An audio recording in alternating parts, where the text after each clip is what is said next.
Bet the Board. What do you mean you don't bet? I mean, I don't bet. You know, I don't gamble. I don't. I never have, and I never will. Yeah, right. I'll bet you $20 I can get you gambling before the end of the day. You owe me 15 grand, pal. Pay him. Pay that man his money. It's the Bet the Board podcast. God likes me. He really, really likes me. In the end, I wound up right back where I started. I could still pick winners, and I could still make money for all kinds of people back home. And why mess up a good thing? Here's Payne Insider and Todd Fuhrman. Welcome into the Bet the Board podcast. Go West, my friend. 2 divisions left to go, and today's episode all about the defending Super Bowl champions and their quest to repeat atop the AFC West. I am your host, Todd Fuhrman, joined as always by my esteemed colleague and co-host, the one, the only Payne Insider. And Payne, by my monkey math around these parts, we are 75% of the way done with division previews, and after today, we'll be 87.5% of the way closer to the finish line. I'm glad you're working on your math. That's very, very much appreciated by our listeners. Also, this will not just be about the Kansas City Chiefs. There's 3 other teams within the AFC West, believe it or not. I didn't get that memo, so that's news to me. You're going to have to carry us through the breakdowns of the Raiders, Broncos, and the Los Angeles Chargers. But all right, enough banter. We've wasted enough time, all of the 47 seconds and intros. We can get right into a little bit of brass tacks here. We're also over an hour late in recording. Yeah, well, I mean, that's something that we peel back the curtain on all of this. We don't want to reveal to all of our listeners as we vacillated on a number of the most important topics as they pertained to the NFL win total market. The Denver Broncos, though, win total-wise, with Sean Payton coming in to take over for Nathaniel Hackett, 8.5, shaded to the under. You're looking at the Broncos a little more than 7-1 to win the division.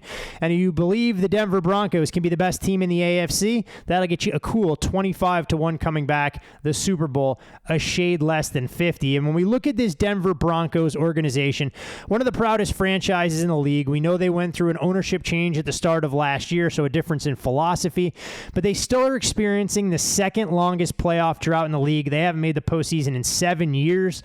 We'll ask the question multiple times, is there a possibility that you could have a bigger swing in head coaching experience from Nathaniel Hackett and that experiment last year that come completely off the tracks to Sean Payton trying to stabilize what this team didn't provide offensively? They did go out on a bit of a spending spree, $140 million in free agency. This was a team that was just 4-9 in one-score games last season, lost 5 games by 3 points or fewer, and fell a couple of wins below their expected Pythag. As far as their season in a nutshell, I mean, this was a team that was mismanaged for extended stretches, had a lot of opportunities to turn losses into wins. We look at the Colts game in prime time. We look at the 64-yard field goal in the regular season opener at sea level where Nathaniel Hackett got a little bit confused. But the reality of it is this team was extremely injured as well, so you think good health could work in their favor. Payne, I know it's low-hanging fruit, but I think we have to start with a team offensively that left a lot to be desired, averaging a league-low 16.9 points per game last year. They couldn't run it. They couldn't throw it. They couldn't score it. In comes Sean Payton to try and resurrect Russell Wilson's career. Is there reason for optimism in the Mile High City? Yeah. Relative optimism. I thought you were going to come with, they can't be worse this year than they were last year.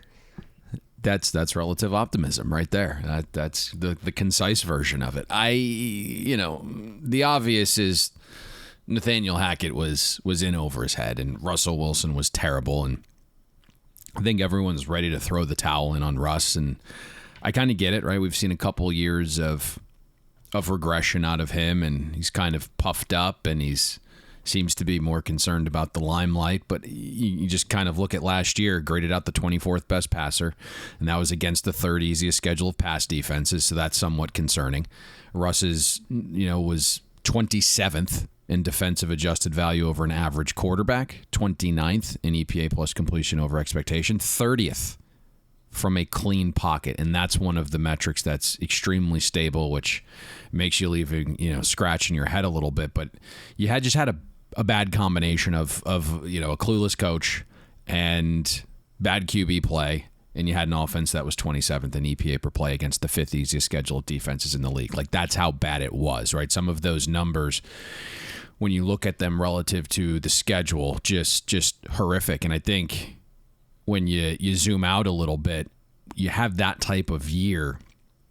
Typically, it's the production that leaves a franchise looking for another quarterback. And that's kind of the larger problem here because, Denver traded away 2 firsts and 2 seconds and a 5th and, 3 players for Russ.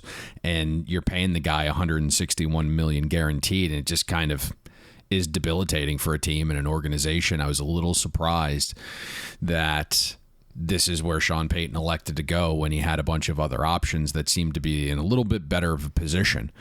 I think Payton, to your point, brings hope, right? I mean, he's an elite offensive mind. He's got the Super Bowl pedigree. He commands respect, right? So already, right, Russell Wilson doesn't have the cozy office in the building like he's a freaking GM, right? He's going to be actually hanging out in the locker room with the other players. Put him in a tent in the practice facility. I wouldn't even let him inside until he showed he could be capable to lead the team. So, listen, like immediately the joint practices, the preseason games, if you're watching, and these are the things I try to take away in watching these games. Like, the final score of these preseason games is pretty irrelevant to what's going to actually transpire in the regular season. I know that probably will tick off some Raider fans. More to come there. But you kind of notice the Broncos offense, right? It just looks more robust with Sean Payton. It creates more space for players. Russell Wilson's throwing to all parts of the field. There's misdirection. There's play action. There's read option, right? It's just better scheme design and play calling, and that's something that you can identify pretty quickly. And then you think about what this version of Russell Wilson can be in Sean Payton's system. I know Russ turns 35 in November. He's not in his prime anymore. Russ, even when he wasn't in his prime, had deficiencies. People didn't like to spot him. I mean, he was never like a great anticipatory passer. But I think there's some human things worth mentioning that would lead me to believe Russell Wilson gets back to at least being a competent quarterback, right? I don't think he's going to ever be prime Russ again, but he's healthier, right? He's been playing with discomfort in his knee for 2 seasons. He had surgery this offseason. You look last year, 27% of pressures turned into sacks. It was a monstrous number most of his career. The second thing is Russell Wilson looks like he's in substantially better shape. He's down 15 pounds of bad weight. Sean Payton's praised Russ for his movement, something that a lot of folks thought was gone, right? We saw it a few days ago on display against the 49ers when, it's a preseason game. You have Russ doing some read option stuff, and he's holding it on a taker. So he at least has some of that movement back. And then, we talk about dad all the time, but the other human element to consider here is Russell Wilson, his mentor and his best friend, recently passed. So last year was his first full season where Russell Wilson didn't have his go-to guy to turn to. And it's an interesting story, but you go back to 2012 and Russell Wilson heads down to Florida to prepare for the draft at IMG Academy. And he meets this guy named Trevor Moawad. And Trevor's basically a brain and cognitive mental health coach. And you look at Moawad and who he's worked with, like the best programs and coaches in the country, Nick Saban in Alabama, Kirby Smart, Georgia, Mike Norvell. So like all of these Russisms and positivity we'd hear over the years in interviews and pressers was basically everything Trevor had taught Russ. And those were things that he taught him to be like mentally stable. I envision Wilson being in a better mental space almost 2 years after this gentleman's passing. Again, like I'm not expecting elite like prime 2019 Russell Wilson, but with Payton's scheme and play calling and just being in a far better spot physically and mentally, I think Denver has better quarterback play. They spent big improving the O-line. You mentioned that at the top of the spending spree. And I think this is where maybe the variance lies with Denver this year and kind of determines how good they potentially could be. You signed right tackle Mike McGlinchey for $87.5 million. And then you went out and you paired it with guard Ben Powers for $51.5 million. Garrett Bowles has been a really good left tackle for 6 seasons. Denver got that year 2 progression from Quinn Miners at guard. Your center, Lloyd Cushenberry's in a contract year, so it sounds awesome, right? Like the Broncos O-line last year, they're forced to start 10 different guys. So you would expect positive health regression as well. Like stock arrow up. That's what you would think. So far in camp, it hasn't been good. Mike McGlinchey's battling a leg injury, hasn't played in weeks. Ben Powers has struggled with the change in blocking scheme. Garrett Bowles is returning from a gruesome injury where he broke multiple bones in his lower right leg. That's the leg he primarily pushes off of as a left tackle. Lloyd Cushenberry, yes, contract year, but he's never been a replacement level center. There's a lot of improvement on paper. It just hasn't transferred to camp. So I think you want to monitor this unit closely the first few weeks, and you might be able to find something that's a little bit underlying. If you see progression early on in the offensive line, like looks as good as it should on paper, awesome. If not, probably not going to see the uptick offensively that we would potentially project here. Receiver group to me has extreme variance as well. Like Jerry Jeudy has all the talent in the world, improved each of his first 3 seasons, 2.2 yards per route run last year. It just feels like something's missing, right? Like he just hasn't proven to be like the top tier number 1 receiver. Had another clear drop against the 49ers recently. There were some rumors that they were going to trade him this offseason. Courtland Sutton, probably a middling number 2. We've just all been like waiting for him to like be that. I don't dude. think it's coming, my friend. I'm afraid I got to throw in the towel on a guy I was extremely bullish on coming out of SMU. 69th in target separation last season. And if you can't separate and you're 6'5", you can't be 70th in contested catch rate. Sutton really hasn't been the same after that knee injury, Yep. And then you had KJ Hamler step away from football 3 weeks ago. Tim Patrick tore his Achilles 3 weeks ago. Rookie Marvin Mims is kind of propelled into the wide receiver 3 role. He's got elite speed. We know Sean Payton loves Mims, right? I mean, Payton's first pick in Denver, and he moved up to get him. So we're going to see Marvin Mims. Javonte Williams is 10 months removed from tearing his ACL, LCL, and PCL. Probably not going to be 100% this season. He's chomping at the bit. He's asking the team to kind of let him go. We'll see. Samaje Perine was efficient in small doses for the Bengals, but never a leading man. Again, you kind of like zoom out and look at everything. Schedule's very manageable for the Broncos offense. Projected to play both bottom 7 pass and rushing defenses. Better scheme and play calling. Russell Wilson, healthier all around. On paper, the O-line group's improved, right? Let's see once they get healthy and gain a little bit more cohesiveness.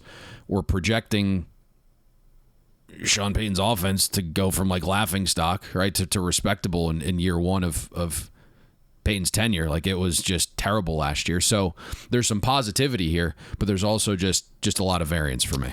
When we look at the 2022 season, obviously the Denver Broncos' inability to get things going offensively, the questions around Nathaniel Hackett and not being ready to be an NFL head coach masked some of what this team did exceptionally well, and that was play defense for large stretches up until the end of the year where things really cratered, and you could understand the level of frustration once they'd been eliminated from the playoffs and the defense felt like the offense wasn't carrying the water the same way. No greater illustration of that than what we saw on a fateful Saturday against the Los Angeles Rams. Through Week 10, though, this was a Broncos team that held every opponent to fewer points than they were projected for, except one, and allowed an average of just 16.6 points per game. I mean, underlying metrics, Payne, this defense was borderline elite in terms of what they were capable of producing. They should be projected for better health this year. You look at the defensive backfield, there are a lot of pieces to like, but they do lose a key contributor up front in Draymond Jones. We know that they lost Von Miller going into last season, traded away Bradley Chubb, and there are some questions about their ability to generate a consistent pass rush, knowing that Frank Clark, who they signed this offseason, typically doesn't show up and play meaningful football until January. Going to be tough if this Denver Broncos team doesn't get into the playoffs. Just show up and get after the quarterback when it matters. Good philosophy there. Work smarter, not harder, Frank. You got it figured out, my friend. So a change in defensive coordinator, right? Vance Joseph back in Denver for a second stint. He wasn't Sean Payton's first choice, but Vance is a solid DC. You go back to his time in Arizona, led the 6th best schedule-adjusted defense in 2021. Denver, to your very good point at the top, was top 10 defense in a lot of the surface metrics last season. It added a piece or two that I like in the offseason. So the cupboard is pretty well stocked for Vance to have a good unit right away. If you look at the Broncos defense in the right context as well last season, like they were better than the full season 10th place finish in schedule adjusted efficiency. Past Denver dealing with those injuries you mentioned, which were the 5th most of a defense in the league, you saw the group wear down a little bit. They could only, prop up a horrific offense for so long without, they folded late in the season. And then you kind of saw that, like, once they were mathematically eliminated from the playoffs, there was this drastic dip. It was like vacation mode got activated. So the final 5 games of the season, Denver's defense was 28th in success rate allowed, 23rd in defensive pass efficiency. But the first 13 weeks, Denver was number 2 in success rate allowed, 4th in defensive pass efficiency. Talent-wise, it's a really solid group. I mean, can you stay healthy? Randy Gregory, I mean, that's the guy. He's got to be able to stay healthy, period. Like, you look last year, when he was on the field, 22% pressure rate on pass rush snaps the first 4 weeks before going down. Baron Browning is a pure speed edge, 14% pressure rate on pass rush snaps. You go out and you sign Zach Allen in free agency, a guy that's very familiar with Vance Joseph's system because he was in Arizona with him. And then you take a flyer on a team-friendly deal for Frank Clark. Nick Bonito, second-round pick last year. Need him to have a little bit of a sophomore surge, but there's a decent rotation here where you don't need all 5 or 6 guys to hit. You get 2 or 3 with the same upward trajectory, and you got a nice little edge group there. Interior of the defensive line is where things need to get better. To me, it lacks top-end talent and depth. DJ Jones, Jonathan Harris, Mike Purcell, and then Matt Henningsen all played 2 or below replacement level last season. That's your core 4 in the middle, so they have to be better. Alex Singleton was Denver's second best defender last season. Huge year, stout run defender. Could get to the quarterback as well, solid in coverage, and that earned him a new deal. You look at his linebacker mates, Josie Jewell. Damn good player the last 4 seasons, just needs to stay healthy. Broncos also drafted the stud linebacker, Drew Sanders, on the second day of the draft. Some believe he was the best linebacker in this class. Secondary has the elite shutdown corner in Patrick Surtain Jr., graded out second in coverage among 136 qualifying corners. Justin Simmons dealt with a lower body injury all season last year, but when healthy, I think Simmons is a top-tier safety, semi-contract year as well. There's a team out, so I think we see Simmons play kind of back to his peak level. Caden Stearns is going to play beside Simmons. He's heading into year 3. If you've listened to Sean Payton, he's gone out of his way to kind of praise Stearns as one of the smartest players on the team. Damari Mathis was forced to play as a rookie due to injuries, got picked on a bit. Then you have Quan Williams. Looks like he's going to be the starting nickel, solid veteran player. And then you have some depth pieces that are solid with Bassie and Riley Moss. And then you have the veteran Kareem Jackson. Have to keep an eye, I think, on the last 2. Riley Moss is recovering from a core muscle tear. And Kareem Jackson, is he going to make the team? Are they moving in a different direction? We'll see there. I think the biggest change defensively and what might prevent Denver from being, a top 7 unit like it was the first 13 weeks last year is the schedule. You're seeing a massive uptick in quarterback quality year over year. I mean, Denver played Zach Wilson, Sam Darnold, Tyler Huntley, Trace McSorley, Colt McCoy, Baker Mayfield, Davis Mills, and Matt Ryan last year. The decent quarterbacks that played had horrific seasons, right, with Derek Carr and Ryan Tannehill. Denver was also fortunate to play the pre-bye version of Trevor Lawrence in Jacksonville. So that'll be the interesting dynamic is the uptick in quarterback play and offensive strength. But all told, I think, you look at the Broncos, they're projected to face a top 7 schedule of offenses this season. You just need to have another top 10 defense. And I think that'll go a long way along with an improved offense. It just, again, the conversation we'll have here is some of these potentially middling teams that are showing improvement on paper and in our projections, like, can they get to the upper echelon of the AFC? And that's the difficult conversation is, like, you can see improvement. They'll probably be improved metrically. Like, does it translate to the win-loss column because the AFC is so stacked? And when you look at the Denver Broncos, it's something that you pointed out years ago to our loyal Bet the Board listeners, one of the best home field advantages, especially early in the season. For the first time in a long time, the Broncos will start things off with back-to-back home games in September and games where they'll be favored against the Raiders and Commanders. You hate to use the sports cliche pain of must win, but I feel like for this organization to believe that they're headed in the right direction with a new head coach and everything else, they'd be best served to be headed down to your neck of the woods to take on the Dolphins week 3 with 2 wins already in their back pocket against the Raiders and the Commanders. Yeah, got to start hot. And that builds confidence, especially when you're starting from scratch with new system, new environment, new coaches, right? All season or off season rather, right? They're kind of like They're beating you over the head trying to instill their philosophies. You start slow and suddenly you question those philosophies. You start hot and you're like, now there's buy-in.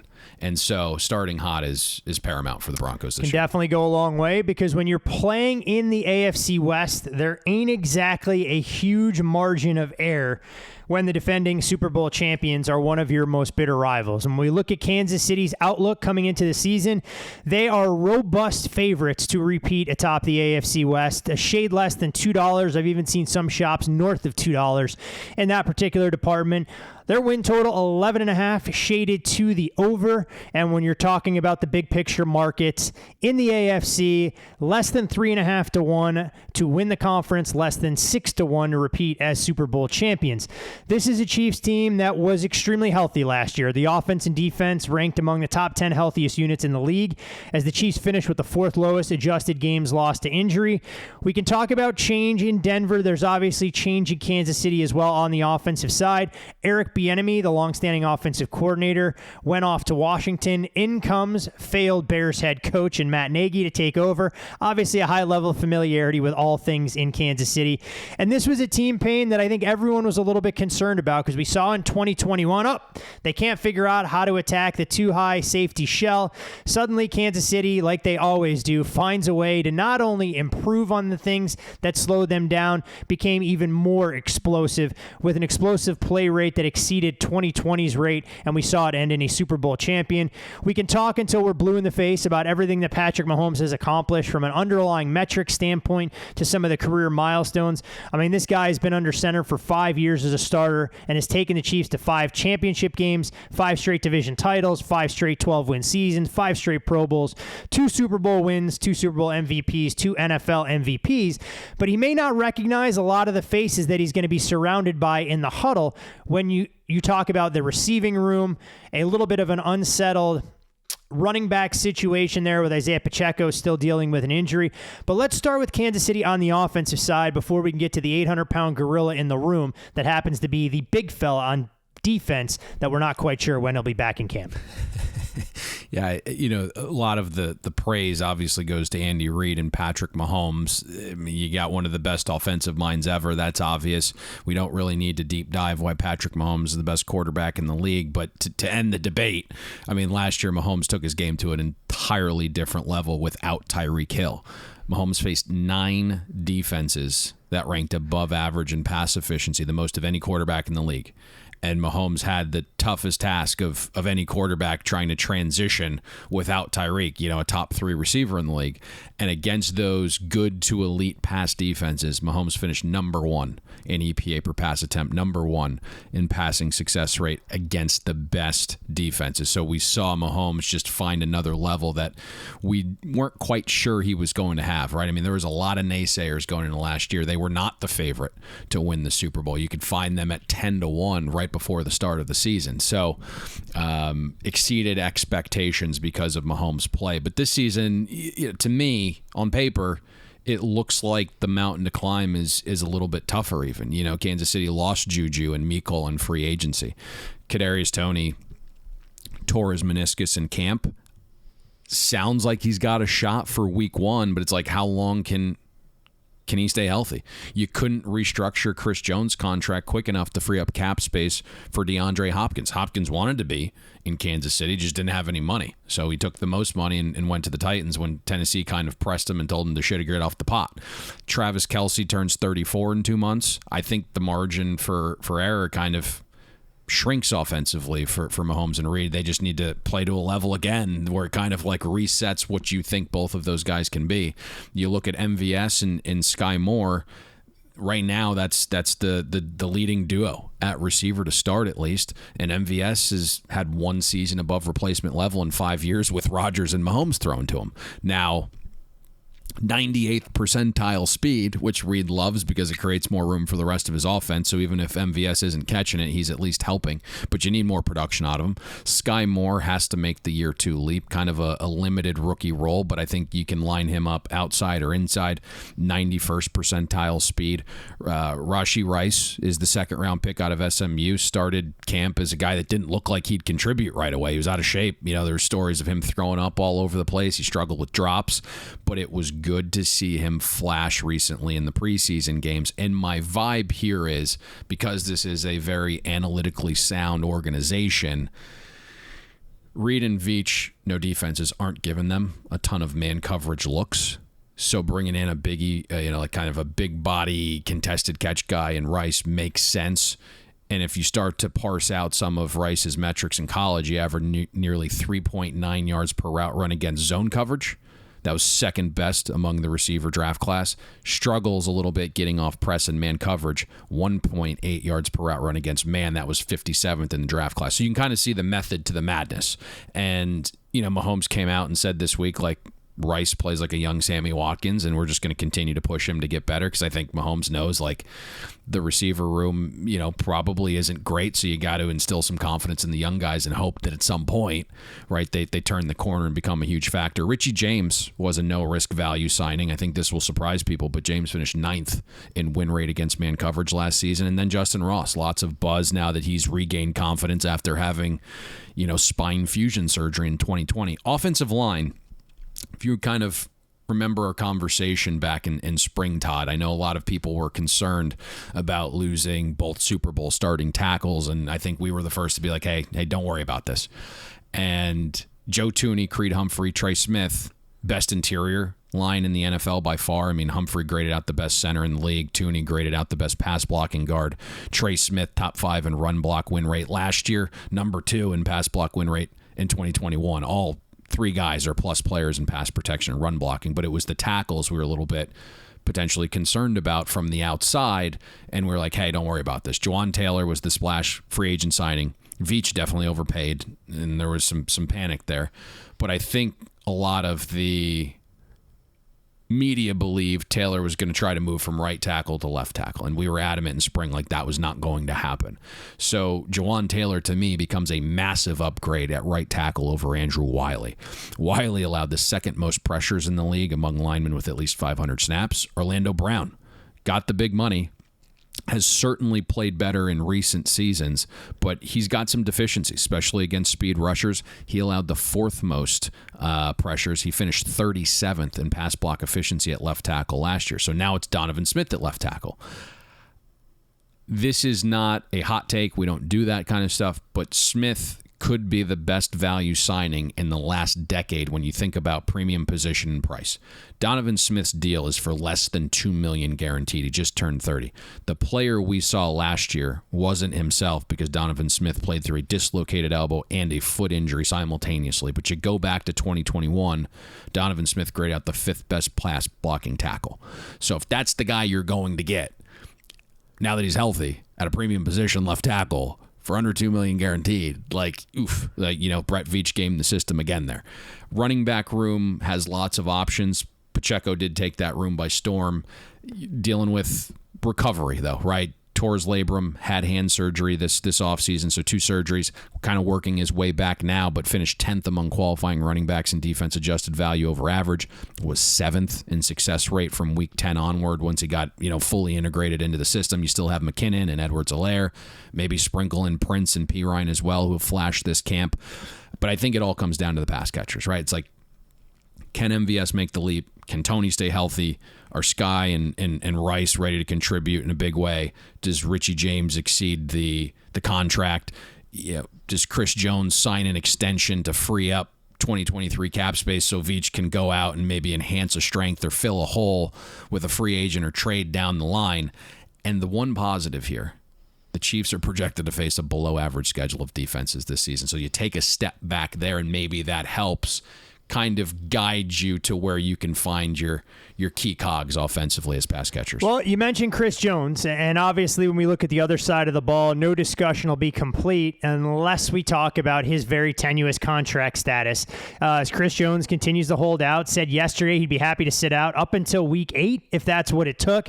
His banter back and forth on social media when someone asked him how much money it was going to cost him, said he has enough money, he's not worried about that.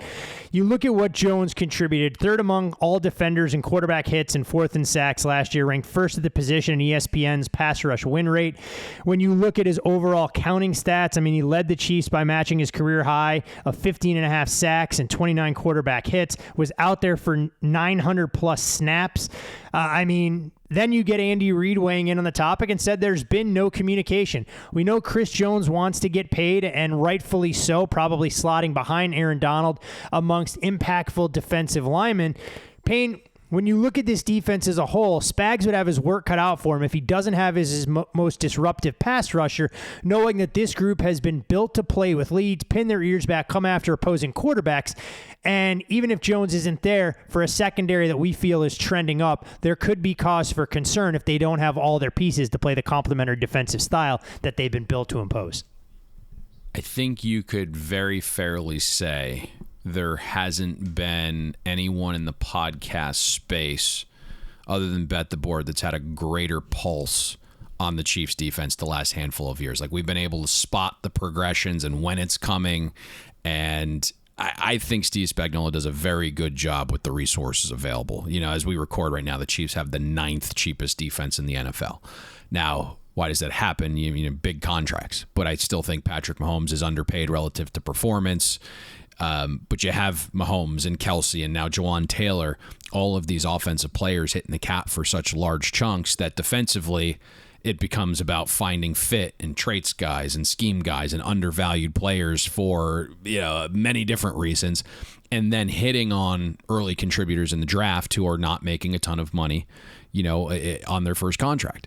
And we've kind of spotted this again where, like, the Chiefs defense tends to grow as the season moves on. Spags finds the right pieces, and you can just see things click in some of the underlying metrics that eventually come to the surface, and you see them. You know, in 2021, the Chiefs defense was 31st in schedule adjusted efficiency the first 7 weeks. But from week 8 onward, they were 11th. Last season, similar trend line. First 6 weeks, the Chiefs were 30th in schedule-adjusted defensive efficiency. From week 7 onward, 8th. So Spags has a knack for figuring it out. Now, you know, if you do some reading, there's been lots of talk from defensive players about starting faster. Justin Reid specifically said, when you watch film from a year ago, it's night and day. Coverage is tighter, windows are smaller, guys are more confident, far less mistakes. So you always have to keep an eye on this so you can kind of properly price the Chiefs. We'll see if Justin Reid is right or if some of the players missing potentially are just too much to overcome.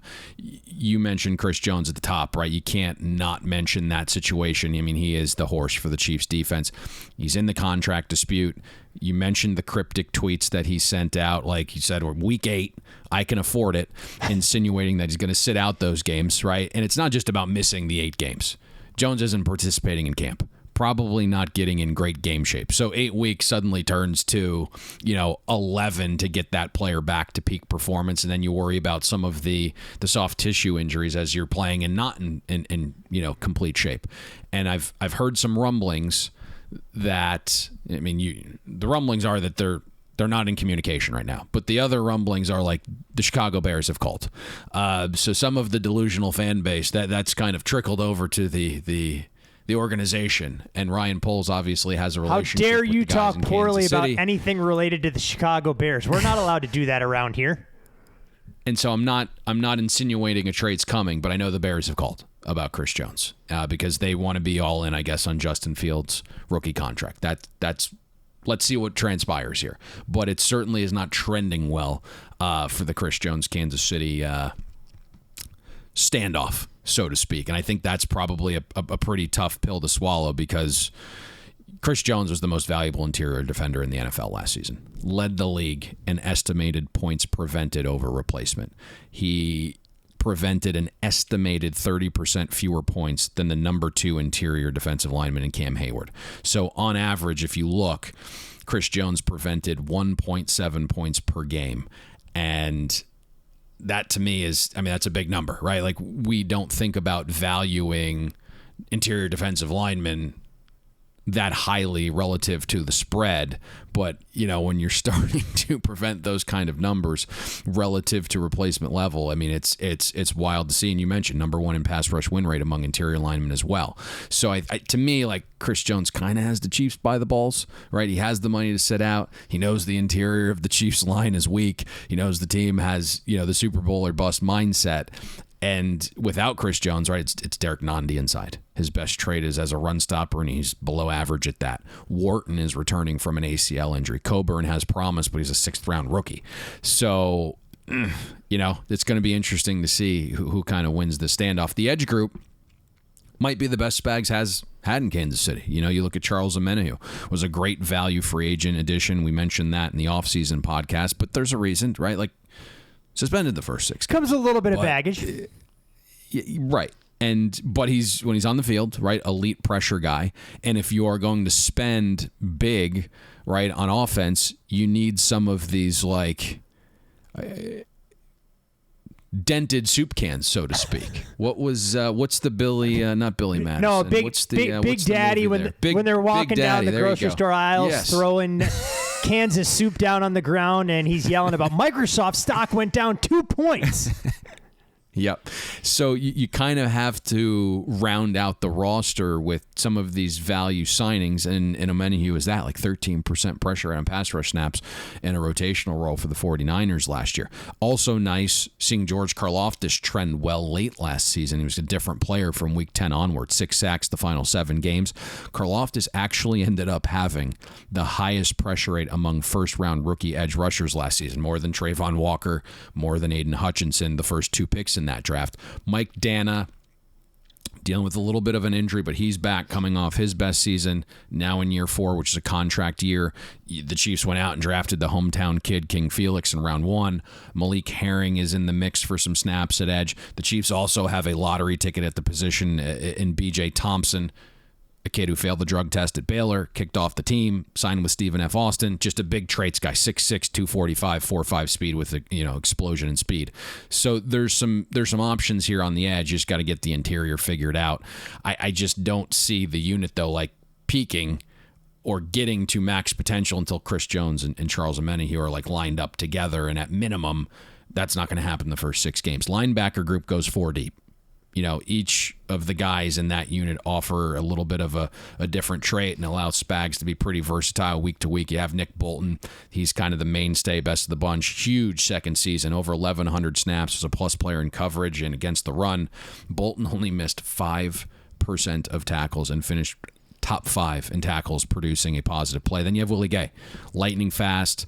The light came on for Leo Chanel down the stretch as well as a rookie. Could be a big year 2 bump there. Then you went out and signed Drew Tranquill in free agency. Every single one of those guys is a plus player last season. The Chiefs secondary, a bunch of kids, right? They call themselves the Fab Five. You look at the top 6 guys, they average out to be 24.8 years old. So they grew up quick, making that Super Bowl run. Trent McDuffie, Joshua Williams, Jalen Watson, Brian Cook, they just all played large roles as rookies. Played to a level where, the organization's rolling the dice on second-year leaps. Really didn't add anybody back there. Trent McDuffie was a guy they went up and got. Veach said, this is my guy. He was the best of the bunch. Graded out 16th among 118 qualifying corners. 8th among outside corners in yards allowed per coverage snap. Was a beast against Burrow and the Bengals in the AFC Championship game. McDuffie allowed 1 catch for 8 yards when covering Jamar Chase. It was the difference in that game. Justin Reid started a little bit slow and picked up steam late after kind of adjusting to a new scheme and environment. From week 12 onward, Justin Reid was everything the Chiefs paid for to replace Tyrann Mathieu. L'Jarius Sneed is the ultimate chess piece, can play inside or out, runs 4.4, long, physical, in a contract year. Something to monitor here, though. He's missed most of training camp with some knee swelling, so that would be, you don't get him or Omenihu or Chris Jones out there for week 1 against the Lions, right? Like it could be a little bit tougher, but you kind of just put a bow tie on this side of the ball. It's just, to me, lots of variance. Like, when does Chris Jones return?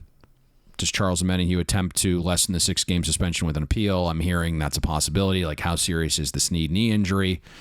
there's 7 key contributors on KC's defense that are entering year 2 or 3.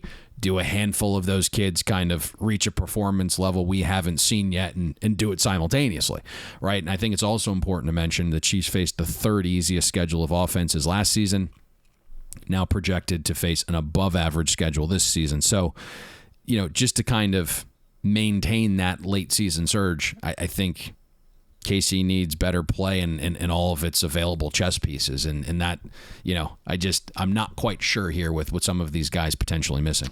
When you look at Kansas City's schedule overall, is there anything that concerns you in that particular regard? I mean, I know late in the year, the NFL didn't exactly do them a whole lot of favors. They play a number of teams that come in significantly more well-rested down the stretch, and typically the later you get in the year, you don't want to be at a rest disadvantage, knowing that the gold standard of Kansas City has set for themselves that they're going to get better as the season progresses, especially if they get a lot of the names that we mentioned returning from injury or ending contract holdouts, etc. Well, this is what happens when a league wants to make lots of money, right? They put their best and brightest in a lot of these primetime spots and on television, and, just something even minimal that we talked about on text last night. It's not a massive deal, but the Chiefs had to return to camp a week earlier because they play the earliest game of the NFL season, the Thursday night kickoff. That probably shouldn't happen if you were also the team that ended its season the very latest in February. So then you mentioned the end of season schedule. It's brutal. And I know you have the numbers in front of you there because we talked about it off air if you want to kind of present some of those situations towards the end of the season. But there's a lot of rest disadvantages there because the league wants the Kansas City Chiefs playing in primetime a bunch. Yeah, I mean, when you look at their schedule coming out of the bye week, I mean, they'll play 3 games on Monday. Now, the league did at least give them one semblance of a favor. Week 15 and 16, they play back-to-back Monday night games as part of the new Christmas Day package. But a lot of these teams come in with an extra day here, an extra day there, and it's not like they're taking on NFL lightweights, name the Washington Commanders, the Arizona Cardinals, etc. I mean, after the bye, it's Philadelphia, it's on the road at Vegas, on the road at Green Bay, home against Buffalo, at New England, home against Vegas, home against Cincinnati, and they'll close the regular season at the Chargers. So Kansas City will have their work cut out for them, and we've seen in the competitive landscape that is the AFC, unlike the NFC, what's allowed Kansas City to reach heights that the Bengals and the Bills haven't gotten to yet is being that number 1 seed in the AFC. So important to pick up scalps, so to speak, while you can early in the year and make sure that that record has a little bit of cushion built into it, because there is such a difference between being the number 1 seed in the AFC and having the road to the Lombardi Trophy run through Kansas City versus having to go on the highway against some of those other potential AFC heavyweights. Yeah, and that's the fear, right? So some of those guys that are potentially missing early might hinder you from stacking wins, and then late in the season, the schedule becomes a bear. So this is going to be interesting to see Andy Reid and Patrick Mahomes navigate this. I mean, if they are able to do this and win another Super Bowl, I mean, I don't think there's a reason to play football for the next 10 years, right? Just chalk it up and this puppy's over. Hey, I mean, we said I do think a lot of the pressure elements, though, come from the other big boys in the AFC, right? I mean, we'll talk about Justin Herbert in a little bit, but he's only hitting the cap for $8.4 million. Eventually, that money's going to come home to roost. Josh Allen signed the big deal. We're starting to see the incremental amounts that he's hitting the cap for. That continues to go up, right? The Bengals have to start paying players. Like, those 3 teams have far more pressure, and that's the advantage with Patrick Mahomes and Andy Reid. Like, Patrick Mahomes can go to bed at night understanding the pressure isn't there because he's sleeping with 2 Lombardis and 2 MVPs and 2 Super Bowl MVPs. And that is kind of the one built-in advantage the Chiefs do have. And they've reset the salary cap as well. They were 1 year ahead of it. I think people wanted to eulogize them last season in terms of what the team was going to look like without Tyreek Hill. They obviously went out there, exceeded expectations, and were able to win yet another NFL championship. You can follow Payne on Twitter, X, whatever we're calling it these days, at Payne Insider. I'm Todd Fuhrman. You can follow me there. Most importantly, as always, for all things Bet the Board, follow the podcast at Bet the Board Pod. And if you haven't already subscribed, encourage you to do so sooner rather than later. The Bet the Board newsletter, absolutely free, delivered to your inbox every Friday throughout the course of football season. It's a great reminder for anything you may have missed during the week, and oftentimes, if not all the time, a little bit of bonus action action. We included a college football win total there that we didn't give out earlier in the year. So I know a lot of you, our loyal listeners out there, are looking for a little bit of action with an edge.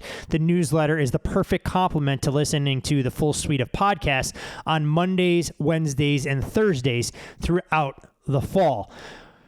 From Kansas City to Las Vegas, Payne, and when we look at this Raiders organization, their win total has been bet under quite a bit this offseason. We're now looking at a total 6.5 shaded to the under, a far cry from what was available earlier this summer. The Raiders, 17-1 long shots to win the AFC West, and if you believe that Mark Davis and company can catch lightning in a bottle, 40-1 the going rate on the AFC, and a shade less than 90-1 to win the Lombardi Trophy.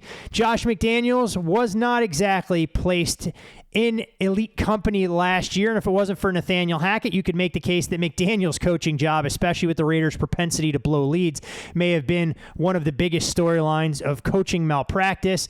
Has a chance to prove himself after his disappointing Vegas debut. Raiders led by double digits at halftime in 5 games last season. They lost 4 of those 5. The rest of the NFL in that particular spot, 84-9 straight up, so not exactly a ringing endorsement for Vegas. When you look at the 2022 Pythag numbers, they were one of the biggest underachievers, largely because they didn't finish games strongly. Tied for the league high with 13 one-score games, but finished just 4-9 in those spots and a -7 turnover differential.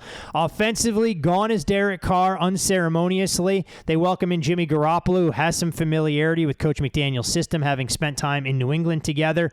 And look, this team came out with great game plans early. The first half script overall for the Silver and Black, Payne, was as good as nearly any team in the league with their ability to score early. It's just something happened at the break, whether it was coaching, whether they didn't have a secondary pitch. They made no adjustments, and it showed up in the win-loss column. When you look at the Raiders offensively this year, they have a holdout in their own right, but I think they can get by if Josh Jacobs misses some time much easier than the Kansas City Chiefs can without Chris Jones. But new quarterback, durability concerns, offensive line, and some weapons that have more questions that need to get answered.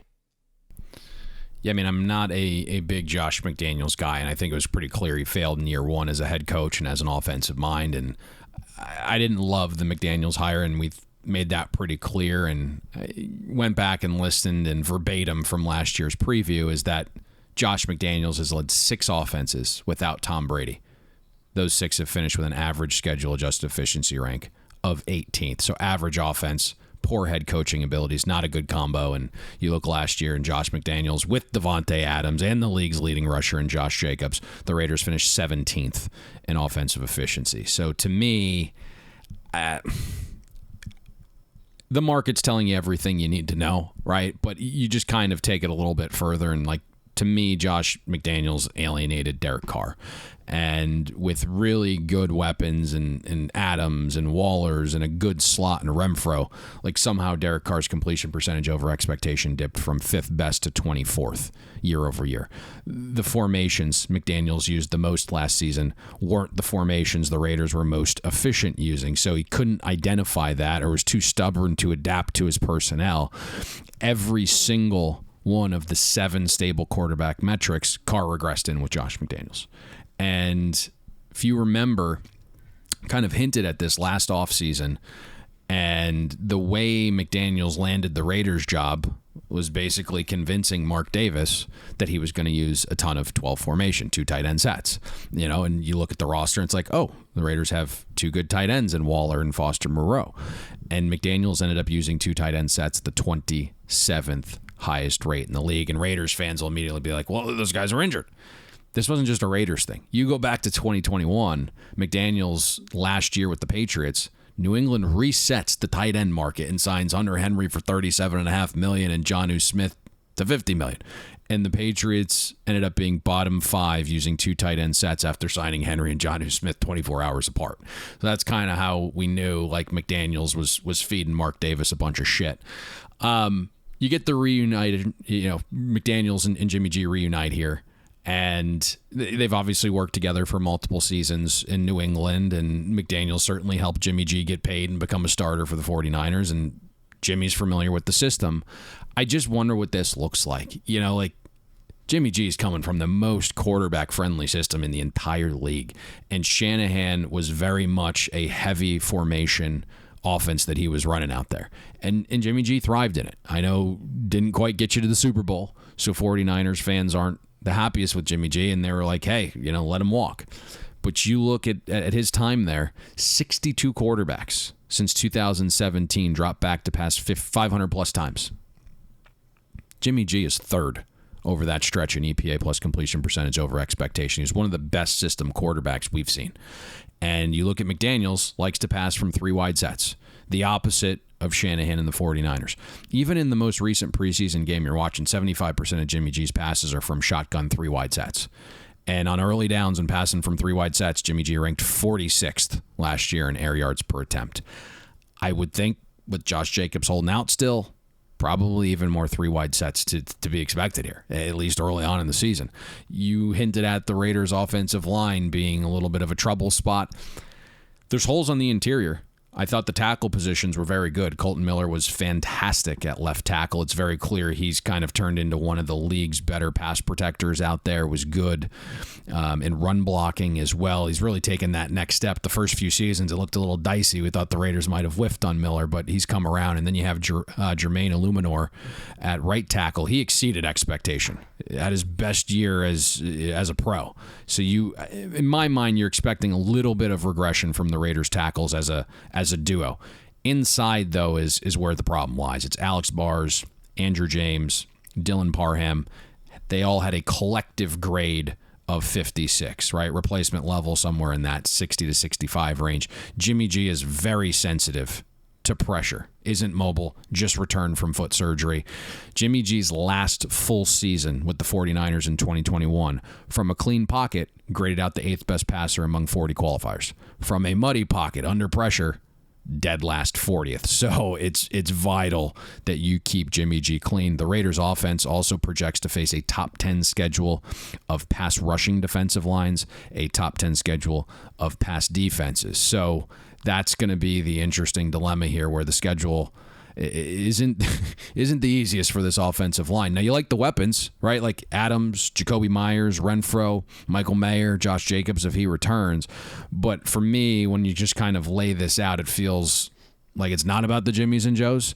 It comes down if Josh McDaniels is going to put these players in the best positions with X's and O's. That is the ultimate question for me. It's always a red flag to me, Payne, when you read articles this offseason and even through fall camp about the Raiders' offensive line, and it's not the starters that are creating buzz. It's everyone that wants to talk about the backups, about the Greg Van Rootens, the Thayer Munfords, and the Netani Mutis of the world.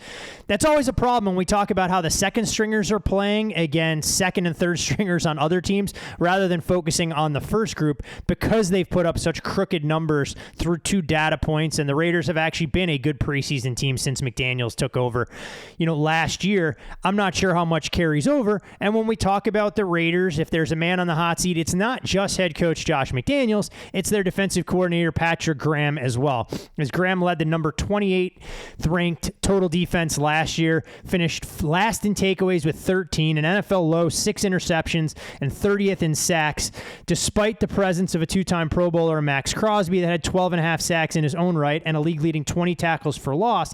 Obviously, the Raiders focused on the defensive side of the ball in the draft. They used 6 out of their 9 draft picks to try and solidify the stop group, but Tyree hasn't been healthy or out there, so asking him to contribute as a top 10 overall pick early in the season feels like a bit of a pipe dream. I just don't know what to expect, because we felt like 2021 was an outlier where they had the 6th best pressure rate in the league. They plummeted to 27th last season. And while I don't quite think they were as good as 6th or as bad as 27th, this clearly isn't an elite group, even when Tyree Wilson gets healthy and he can be opposite Max Crosby. Defensively, I'm not sure where the Raiders stack up, because there aren't a whole lot of soft landing spots, to your point, in trying to figure out where this defense can get right in a division that's got the quarterback play they're going to encounter, and in a conference that top to bottom is extremely deep. And the crazy part is the Raiders' defense was pretty fortunate last season. Got to play the very easiest schedule of offenses, the very easiest schedule of passing offenses. But the reason Patrick Graham is on the hot seat is because the Raiders managed to finish 31st in EPA per drop back allowed, 31st in defensive pass efficiency, and 30th overall in EPA per play allowed against that schedule.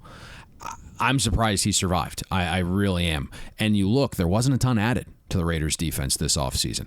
And the schedule of offenses faced projects to improve to above league average. Only 5 players that were on the field for at least 250 snaps for the Raiders last season graded out positively. 5. That's it. Of that 5, only Max Crosby returns. Now, you mentioned some of the declining pressure metrics didn't necessarily come because of Crosby, right? He was still a monster. Second in the league in quarterback hits last season, 15th in pressure rate on pass rush snaps the last 2 seasons combined. He's also turned himself into a great edge setter. I'm just not sure what you get on the opposite side of Crosby. Chandler Jones trending towards being 34 years old.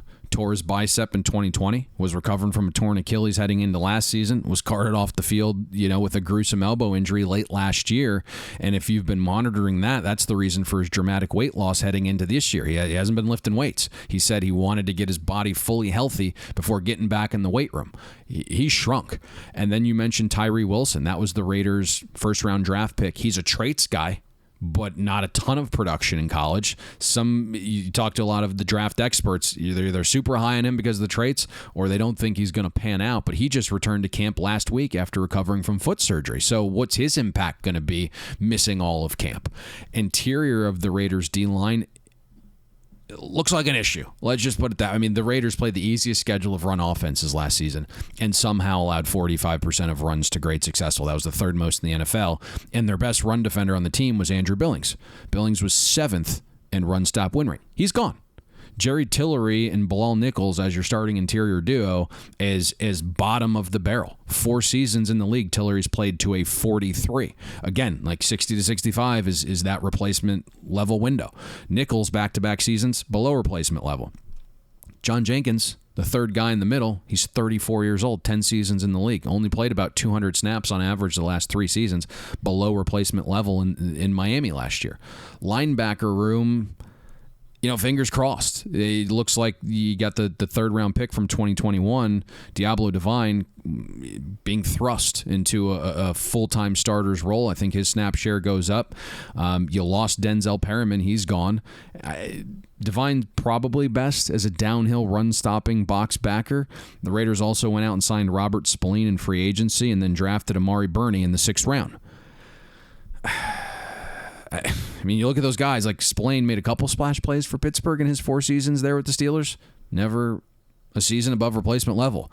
Burney played 5 seasons at Florida for a reason. Played his most snaps as a redshirt senior for the Gators defense last year. How was that defense? I mean, not good. One of the worst. Answer is not good. And neither was Burney. Played over 700 snaps, graded out 259th among college linebackers with at least 300 snaps. And he's to your point, kind of going back to the offensive line situation. If you kind of plug into Google and like read articles about who the linebacker flashing at camp is, it's Amari Burney. That makes me a little bit nervous, right? The secondary was a clear weakness last season. It was a weakness again in the middle of the offseason. That's why the Raiders went out and signed Marcus Peters in late July. Now he's long, athletic, runs hot, takes risks. What version of Marcus Peters are the Raiders getting? I mean, he's a guy that candidly needs a little bit of stability within an organization. You have a 4th-round rookie in Jacorian Bennett. He looks like he's going to start at corner. Solid player at Maryland. Drawn a ton of praise in camp, but this is like a massive jump from being above average playing for Maryland to starting in the NFL day one. Nate Hobbs is being moved to nickel in the Raiders 4-2-5. He got crushed on the outside last year, so probably a good move, but he finished 70th among outside corners in adjusted yards allowed per coverage snap. Needs a big year 3 inside. Trayvon Moehrig took a massive step back in his 2nd season, allowed a 133 passer rating when in coverage, and Moehrig was the Raiders' last line of defense at deep safety. Marcus Epps was one of the bigger defensive signings for the Raiders this offseason, played over 1,200 snaps for the Eagles last year. They let him walk. I mean, I guess if Epps can get back to like 2020, 2021 form, that'd be huge, but once the Eagles made him a full-time starter for the first time last season, below replacement level. Todd, I don't see a lot here. my instincts are, like, when we do our 2024 Raiders preview, it's probably not with Patrick Graham as the Raiders defensive coordinator. More importantly, is it with Josh McDaniels as the Raiders head coach? I don't know. I mean, I don't know if you can bail on him yet. And if the offense progresses from league average and somehow you have, a top 7-8 offense, it'll be tough to let him go. You probably give him one more crack at hiring a competent defensive coordinator, and you allocate the resources you have towards fixing the defense, but probably gets a third season. I mean, look, reading the local media out here, the Raiders fans and journalists are already excited to name Aiden O'Connell the quarterback of the future when this bridge deal is over with Jimmy Garoppolo. I mean, I kind of say half tongue-in-cheek that if the Raiders completely tank on the season, go 2-15 and find themselves first in the draft, maybe you try and get a package deal with a Caleb Williams and a Lincoln Riley. It's only a quick 3.5-hour trip from Los Angeles, and Lincoln, while he's living in the lap of luxury out there in L.A., there are plenty of nice spots where he can set up shop here in Vegas and enjoy some of the nightlife that this fine city has to offer. But there's no doubt. If that's an option that presents itself, right? I mean, who knows, right? Yeah, it's all speculative, obviously. And I think the interesting part here is, like, you're watching the Raiders look fantastic in the preseason. Again, I don't take a ton from that. Now, it's good that they are playing well, but the market's a great indicator. I mean, the Raiders' win total earlier this offseason was you get 7.5 minus 150. One of the sharpest shops in the world is now dealing 6.5 minus 166 to the under. So we've moved like a full game under here on the Raiders. The division wins price, you could have got under 2.5 division wins minus 40. It's now well over 220. So even though the preseason's going extremely well, the market indicators are kind of signaling that this is going to be, another 5, 6, 7 win type football team. Keep in mind the Raiders did also go 4-0 last year in the preseason. They didn't look quite as dominant, but wins over the 49ers, who could care less, and wins over the Rams. Not exactly a murderer's row. Yeah, neither team cares about exactly. the preseason. It's not a murderer's row of preseason. You go out there and you beat the Baltimore Ravens 31-14. We got a little storyline brewing there, but clearly a team with a lot of questions, and we'll see exactly how healthy Jimmy Garoppolo can stay. Playing a full season hasn't exactly been something that he's been apt to do during his time as a starting quarterback at this level. As we go to the final team in the division, I mean, this is one that's confounded pro bettors for years, trying to figure out when the Chargers can actually stay healthy and what the ceiling for this team can actually be if they're able to keep their best 22 out there for more snaps than on the sidelines. Their win total this year, 9.5, heavily shaded to the over in that $1.35, $1.40 range. They, of course, are second favorites behind the Chiefs to win the division. We'll call 3-1 more or less the market consensus price. And when you look at their Super Bowl odds, a lot of respect being paid to them there. 10-1 to win the AFC and a price just shy of 20-1 to win the whole damn thing.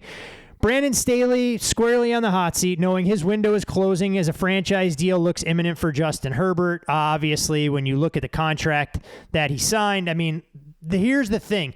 Those you mentioned it with Josh Allen and Justin Herbert. The pressure gets ratcheted up quite a bit about what these teams have to accomplish. And then you get Coach Staley this offseason talking about bringing basketball spacing to grass with the receivers, the size, the length. And it sounds cute in theory. You still have to go out there and execute. So what do the Chargers do? Joe Lombardi out as the offensive coordinator. They bring in Kellen Moore to provide a jump start to the offense. When you look at Kellen Moore, he did allow Dak Prescott to push the ball further down the field and was also the play caller for one of the league's top red zone attacks. This was an underachieving offense. There was no way to sugarcoat what the Chargers accomplished last year. Yes, there was some noise in the numbers when you consider that Justin Herbert dealt with broken rib cartilage, was a shell of himself early in the year, dealt with a torn labrum in his non-throwing shoulder that we're not quite sure exactly when he suffered it, but there wasn't a run game to lean on. Austin Eckler, more of a pass catcher than a rusher. There's not depth in the backfield. Keenan Allen getting long in the tooth. We have to expect he's going to miss some time. So what do the Chargers do? They go out there and they draft Quentin Johnston out of TCU, who's a little bit raw to pair opposite Mike Williams. Payne, this is a team offensively that if they're healthy, we know what they can do with the right mindset and the offensive coordinator. The offensive line has to stay healthier this year, but I've kind of thrown my hands in the air figuring out what I'm going to get get from the Chargers for a full 17-game sample size. And it's a team that, quite frankly, I feel much more comfortable attacking week to week, more so at the micro level than the macro. I think you're probably spot on at this point. I mean, we have tried over the years, and this has been the beloved darling of a lot of professional bettors, and just it's always something, right? Doesn't matter what you envision, it's always something. And I think specific to the offense and kind of what we've done, listen, past the best bets being up like a substantial amount since our inception nearly a decade ago, and beating the market routinely on a lot of those best bets, and the market consistently reacting to our information. I think the reason a lot of people listen to this show is it appeals to non-bettors as well. Like, it's the ability to identify things with players and coaches of people's favorite teams before they become mainstream, and they watch this unfold. And I went back because I wanted to make sure this was correct before I said this, but if you remember, Monday morning, Week 1 recap show of the 2021 season, Game 1 of Joe Lombardi being the Chargers offensive I know where you're going with this, I think, because you had to point it out to me. I go, third down conversions, very good. But when you have that many third downs you have to convert, it's a little bit of a problem. But go ahead. I mean, we praised Justin Herbert that morning for being Houdini on third down. The Chargers went 14 for 19 on third down in that game against Washington. But, we quickly followed it up with, why on earth do you have 19 third down attempts? You're not Navy or Army running the triple option here. Almost any time we've broken a Chargers game down over the last 2 seasons in some form or fashion, we've mentioned Joe Lombardi running the Chargers offense with 6'6", 240-pound rocket arm Justin Herbert, like he was back in New Orleans with 5'11", 208-pound surgically shoulder repaired Drew Brees. And it's just kind of banana land to not construct different offenses for 2 polar opposite quarterbacks, but that's what Justin Herbert and the Chargers offense was dealing with. And because Joe Lombardi was so poor on early downs with play design and route concepts and play calling, Justin Herbert was effectively like a caged lion. And you look the last 2 seasons, 45 quarterbacks dropped back to pass at least 100 times on early downs the first 3 quarters. Justin Herbert was 41st in air yards per attempt. Last season, the Chargers were 27th in early down success rate while playing against the very easiest schedule of defenses and passing defenses in the entire league. Kellen Moore's now the guy. I think he's extremely happy to have more offensive control, even if the job title appears to be a lateral move on the surface. And Moore's doing some interesting stuff. He's going to be on the field calling plays, not from a box to start the season. Kind of let's see how that goes. It's an interesting decision. But right off the bat, Kellen Moore's come out and said, and I quote, "We're going to be throwing in a different jet stream. We're throwing deeper. It's going to be a lot of fun." So you kind of go back to 2019, Kellen Moore's first year as the Cowboys OC. It's his offense. Mike McCarthy isn't in town yet. He doesn't have any say. Dak Prescott finished 6th out of 45 quarterbacks in air yards, and Dak ain't the greatest thrower. The Cowboys offense finished 2nd in efficiency. So let's see if Kellen Moore was being held back 2019 on his own first year. It's a pretty strong data point. It's like you're going off to college for the first time. You're like really focused. You're going to put your best effort in. For most people, I did not take that path, but for most, you did people, for 8 days. Give yourself a little bit of credit here. The talent Kellen Moore has on offense past Justin Herbert to me is pretty damn good. And then hopefully you get Justin Herbert, who's going to be a little bit healthier this season, right? I mean, dealt with the severe, rib cartilage tear. Played through it like a boss. And then quietly, not a lot of people knew this, but he played with a torn labrum on his non-throwing shoulder that required off-season surgery as well. Receiver group, when healthy, and that's the caveat, is damn good, right? They dealt with cluster injuries last season.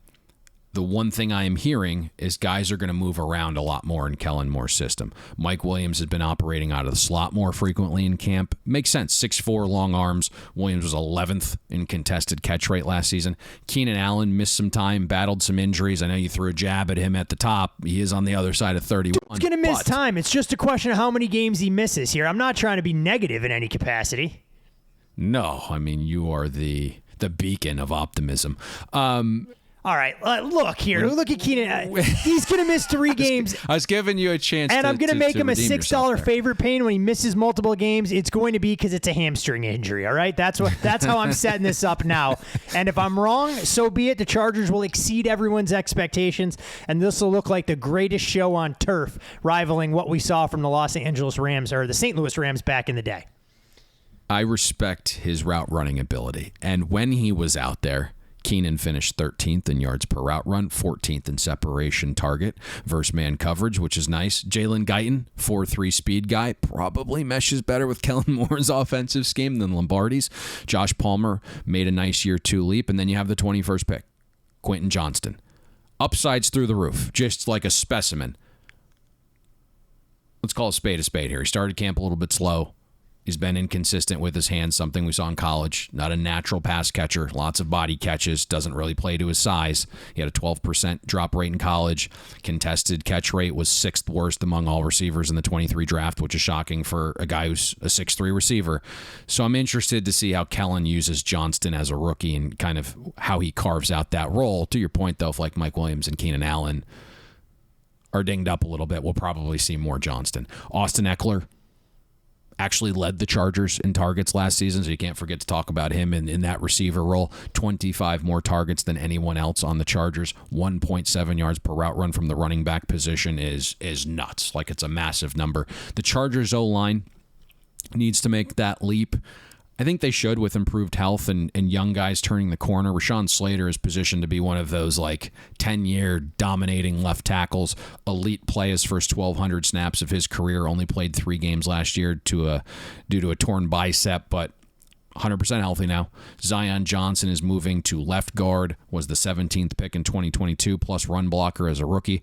Corey Linsley is the veteran leader of the group, 9 straight seasons of elite pass blocking. He's 32, though. The right side of the line, I think, are where the questions are. You have Jamari Seiler.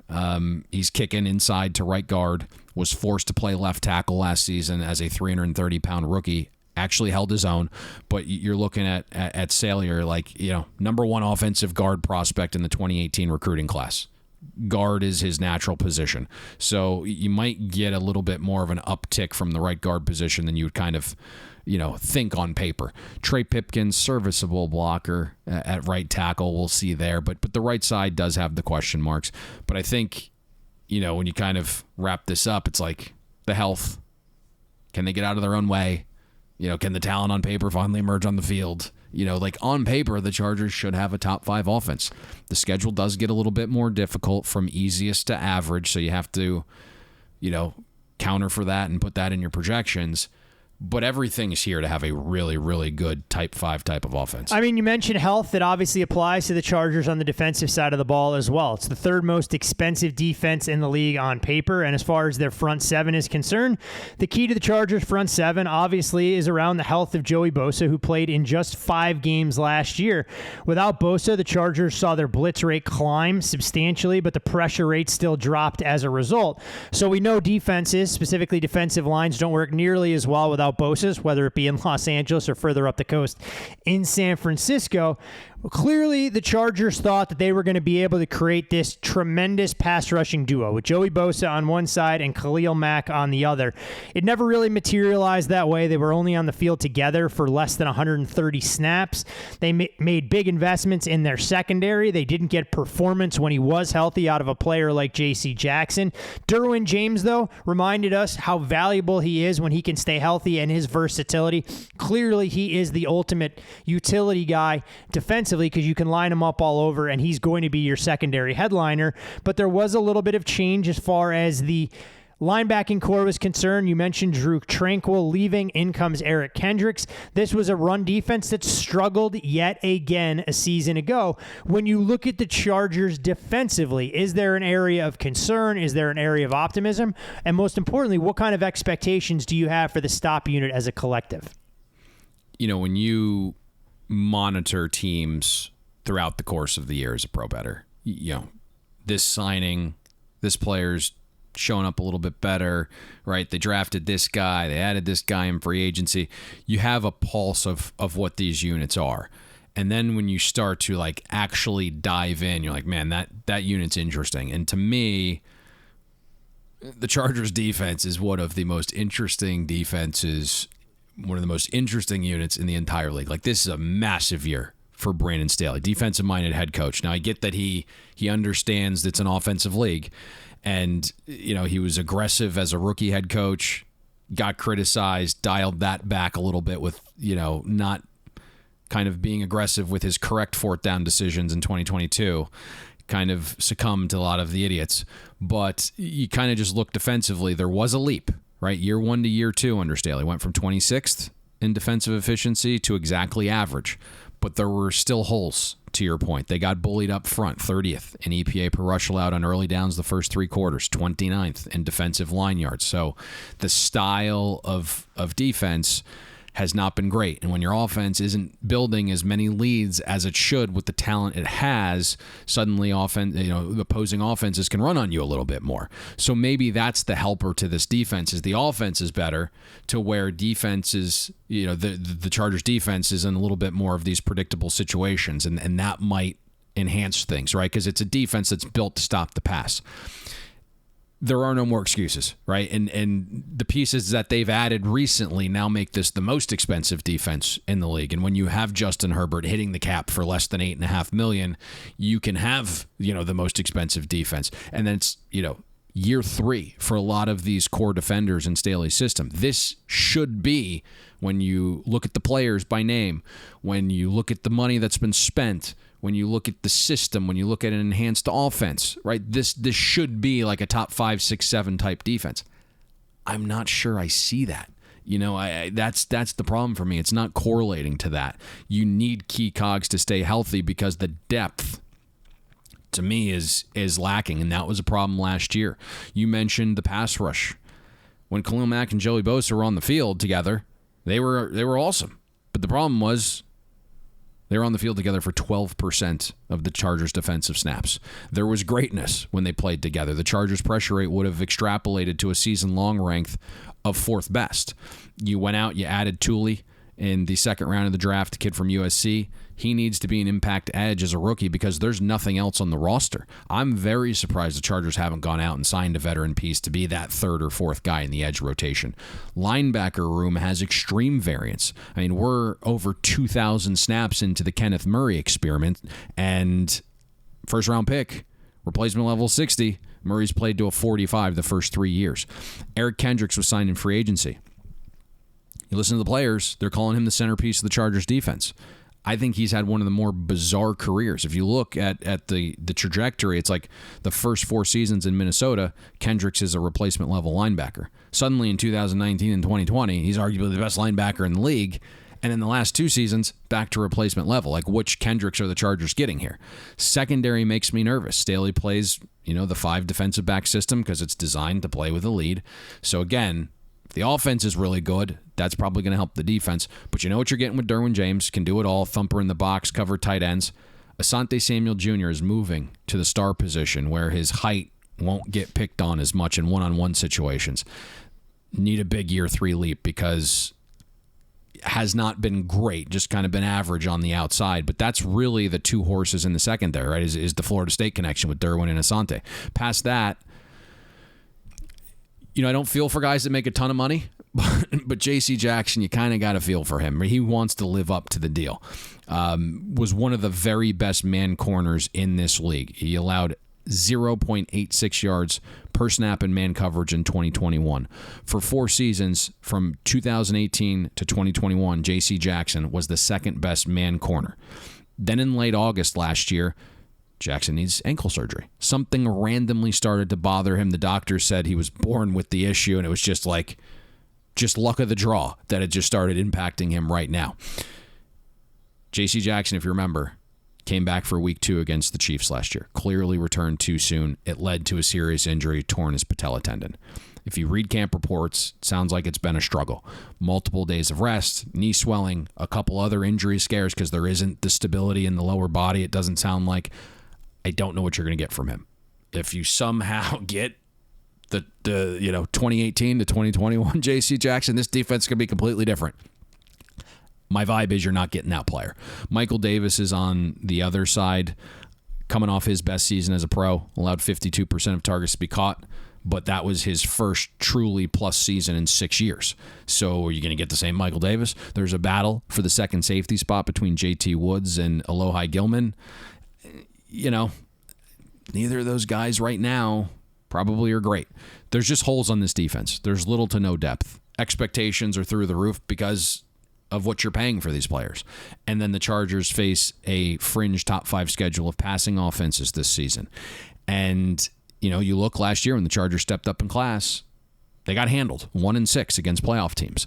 So, like, our projections believe, right, this unit probably underachieves relative to market unless it becomes one of the healthiest units and all the key cogs play to peak. And that's not something you would ever wisely project in your numbers. I mean, I shouldn't make a joke because it's an organization that has dealt with a rash of injuries seemingly every year. So when you talk about J.C. Jackson and the concerns with his lower body, forgive me if I don't have the utmost confidence in the Chargers training staff to get these players healthy and allow them to achieve their maximum potential, given the long-standing history we've seen of players getting hurt, coming back too early from injuries, and a variety of other maladies that have kept some of their impactful players on the sidelines a lot longer than they should be.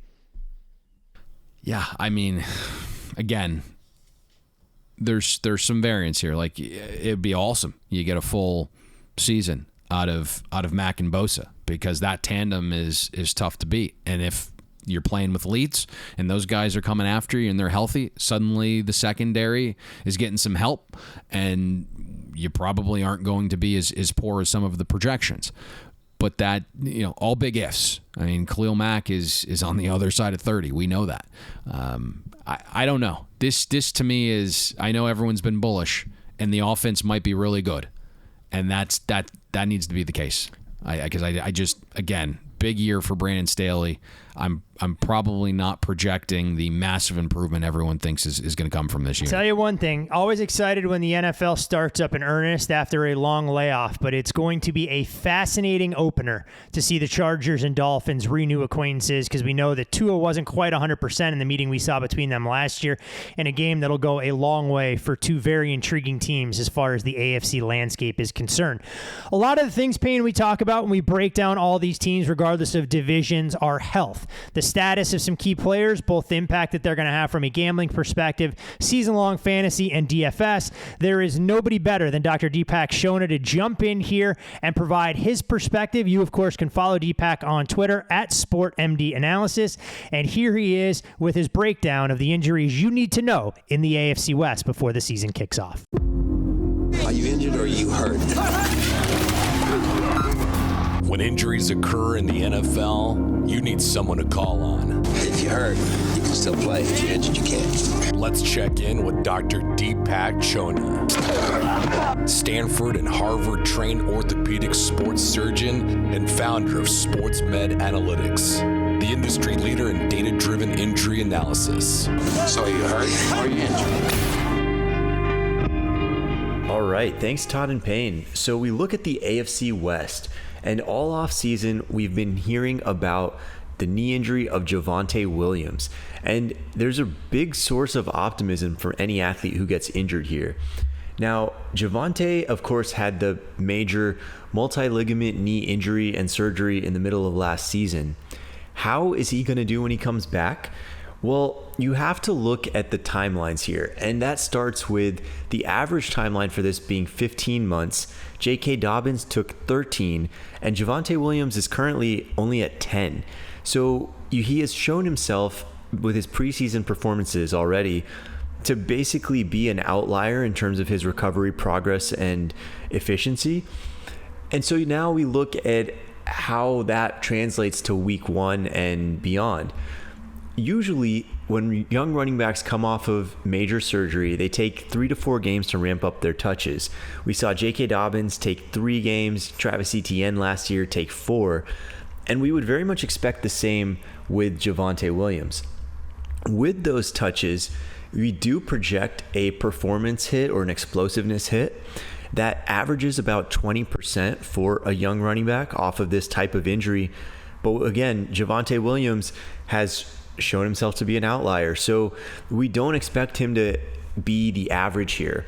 We would anticipate more in the range of a 10 to 15% production hit with the touches that he does receive. over the course of the year, if Javonte Williams stays healthy, we do anticipate him looking like a very productive player, 90 or more % of himself by the end of the year, in the second half of the year. Week 8 is really where the algorithm predicts 90% happening. With that being said, there is a higher rate of minor injuries, things like hamstring strains, that can set a player back, and that minor elevated risk is for the first 6 weeks of the return.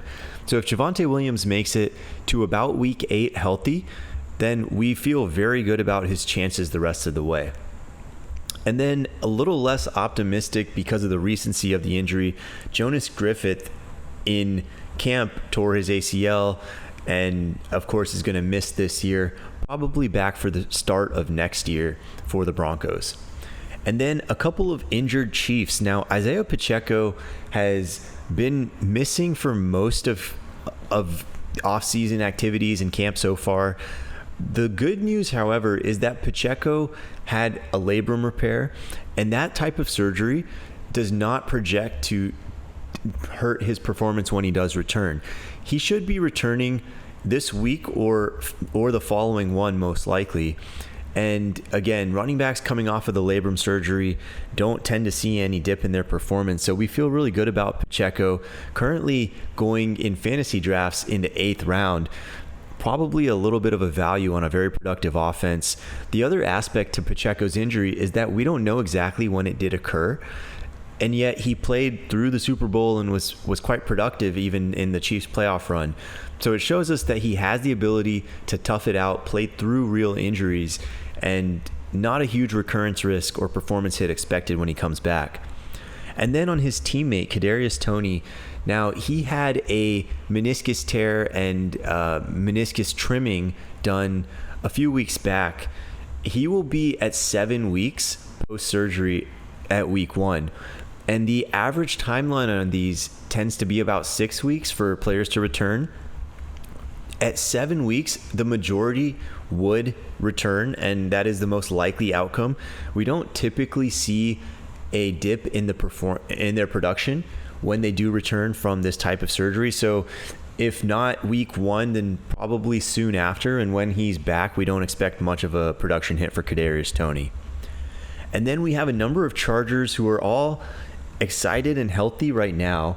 They were all injured last year, and this is really one of our most injury-racked teams last year if you look a little bit closely. Rashawn Slater, star tackle, he missed most of the season because he tore his biceps tendon. That repair takes about 3 months for it to heal, and then another month to 2 months for him to gain his strength back. At this point, he should be well past any sort of strength and performance dip that was caused by that injury. So we're very optimistic that Rashawn Slater is going to start the season at 100% with a relatively low re-injury risk. Justin Herbert. Now, if you look back, you may remember he had a rib cartilage injury, and that's pretty serious for a quarterback. It didn't cause him to miss any games, which is remarkable in itself, but the injury affects him every time he throws the ball deep or every time he throws the ball with a great deal of force, which for a quarterback throwing into tight windows in the NFL is almost always. And we did see his performance dip afterwards. For 7 games, we saw his QBR drop 11 points. And it's hard to imagine that injury was not the cause of that, given the timing and the precipitous drop. But Justin Herbert at this point should be fully recovered from that. And then he also had an off-season labrum surgery. We don't know when this injury occurred. There's rumors that it was around week 15 or 16, but it has been shown to hurt performance in other quarterbacks in the past. We may remember Baker Mayfield a couple years back. So we have to think that Justin Herbert's previous year was not really representative of his true form and his true strength that he will likely have this year. And then we look at Mike Williams and Keenan Allen, 2 of his targets that were also injured last year. Mike Williams had the recurrent high ankle issue, and while that is certainly a hugely bothersome injury for a wide receiver during the season when it happens, it doesn't usually cause a lingering effect into the following season. So we're overall relatively optimistic that Mike Williams can stay reasonably healthy and that he will be returning at 100%. A little less optimistic on Keenan Allen. Now, receivers over 30 who last year had a hamstring injury that turned into a recurrent and severe hamstring injury, and then has had a history of soft tissue injuries himself. At the wide receiver position, unfortunately, these don't tend to trend better. And the issue with Keenan Allen shouldn't cause any sort of performance hit when week 1 rolls around. We expect him to start the season strong.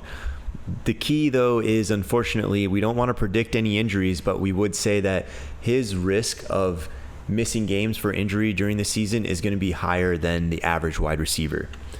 And that's all we got for now, so we will kick it back over. You know, we always get these injury updates, Payne, and you hear about skill position players, you hear about defensive difference makers, easy for me to say, on a variety of fronts.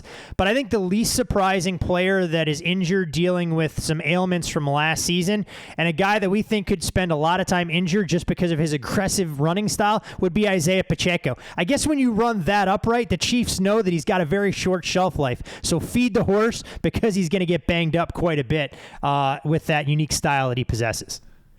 You're just taking shots at everyone today. What's going on? I mean, look, it's a what a day of the week. Taking shots at injuries. It's a Thursday. It's certain things that you have to kind of game plan for. I told you I was in a little bit of a fog this morning before we got jump started, and so if Fuhrman was foggy. It happens. Fuhrman's fog. It's been known to happen. It's not exactly great from a podcasting standpoint, but always great stuff from Deepak, providing with the players and the injuries you need to know for a lot of these guys going into it. All right, we've done quite a bit of damage. We obviously have 4 teams left to go in the NFC West, but before we get there to kick off early next week, was wondering, my friend, if you saw a little bit of opportunity in a win totals or player prop market that has largely been picked over the last couple of months. Yeah, this is getting a little bit tougher. Going to do a little bit of a tune in next week kind of thing again here. I usually do not like going under some of the lowest numbers here. And this was a team that we were quite in tune with last year when we went under 9.5 wins. Want to go back to the well. We'll deep dive it next week at the top. It's the Arizona Cardinals. Under 4.5 wins. You can get it minus $1.05, so not a lot of juice there.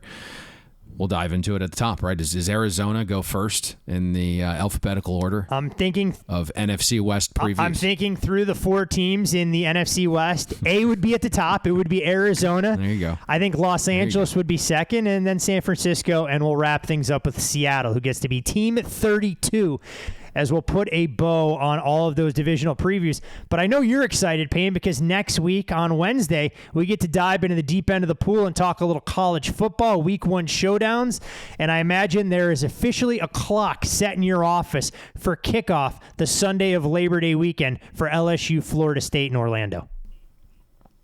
Quiet confidence heading into the season. Hey, look, you don't say a whole lot. You go out there and let the on-field performance do all the talking that you need. But college football right around the corner, and that's one thing I want to remind our listeners. You may find yourself to be an NFL fan first and foremost, but our college content is second to none. And to get you ready for week 0, Brad Powers ran through all of the games on the slate, a deep dive for Navy Notre Dame. We'll have all of us back in the mix talking all things college football. And hey, even if you don't find yourself betting the board each and every weekend in college, the best bets, take advantage of the closing line value. Use that to build your bankroll for the NFL season.